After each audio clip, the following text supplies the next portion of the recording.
Minister is in doubt and is no longer eligible to hold office in the present BJP dispensation. With so many pressing problems confronting Karnataka, the state needs a cabinet that governs, not one whose members jockey for positions. Faced with rebellion within the ruling party, Yediyurappa rushes to Delhi seeking permission for each and every decision of his. He camps in Delhi for days on end for an audience with the Union Home Minister Amit Shah. Meanwhile, Bangalore is crying for a government that governs. The Hindu in its editorial titled Currency Papers writes, the rupee is back in the news following a sharp depreciation in its value versus the dollar in the last 1 month after a prolonged period of relative stability. It is weakened by a little over 4% since mid-July and on Friday matched the 72 mark to a dollar before retracing steps. The fall has to be seen in the context of the overall weakness in currencies of emerging markets and Asia in August.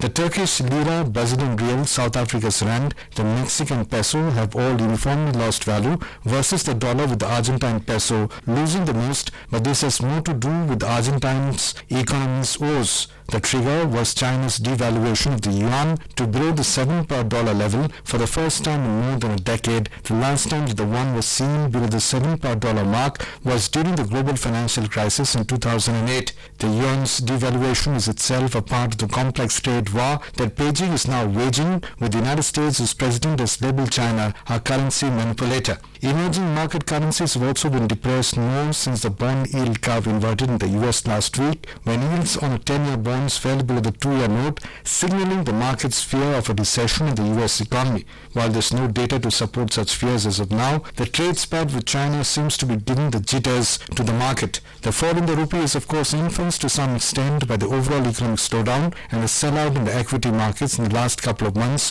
leading to capital withdrawal by foreign portfolio investors. The capital outflow particularly has hit the currency's valuation, but the fall is no cause for alarm as yet because there is stability on the external account, with the currency account deficit at a comfortable 0.7% in the quarter ended March 2019. Of course, export growth is depressed, but the forex reserves are at historically high levels of $430 billion.